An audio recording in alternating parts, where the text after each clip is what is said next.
obviously how big that was and how much you guys needed that, and kind of your perspective from that. Yeah, we called that a lot last year, and it's it usually always worked. So as soon as they called it and put it up on the board and signaled it in, I knew it was going to work, and I knew based off the coverage that they were playing, I was going to be there. So I'm just happy Ian was able to deliver a perfect ball. How obviously that one was crucial, but that whole drive, it seemed like you guys were right up against it. There was like 2 4th-down conversions. Just take us through the mindset of that whole drive, because one of those plays doesn't go right, you guys lose the game. Yeah, exactly. A lot of composure went into that drive. I feel like Jafar coming with the first 4th-down conversion. If he drops that, the game's over. So the amount of pressure that was on each and every one of us to make those plays was pretty huge, and the fact that we made them was pretty cool. And then obviously you guys have noticed the criticism that's especially coming Ian's way. Yeah.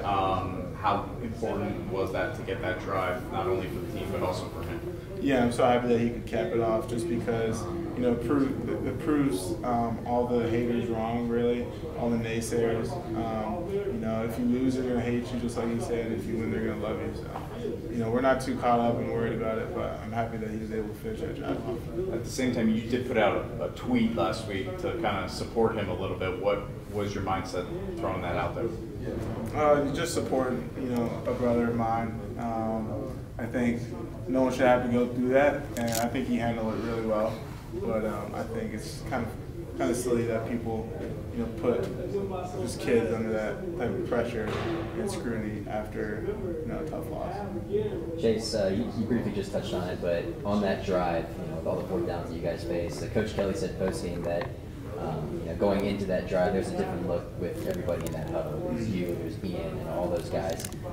What was, I guess, sort of the words that was said before that drive started to, knowing that we have to score touchdowns the game's over? Yeah, we just got excited.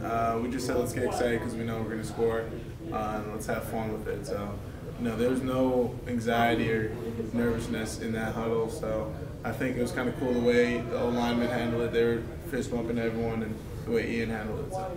And you guys have sort of faced some setbacks on the offensive line and running backs too with the injuries. Have you guys sort of felt like as a receiver group you all had to pick up the slack a little bit? Yeah, definitely. I think Ian threw for a career high that game, so we definitely felt the added workload. But Coach Alexander's done a good job prepping us for that and preparing us to get in that mindset going into the game, so we're not thrown off or anything. Do you feel like that was your best ever game at Notre Dame?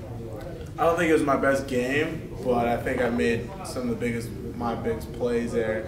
But obviously, it would never happen without Ian throwing me the perfect balls, or the lineman holding it down, or Jafar making that 4th down conversion. After a game like that.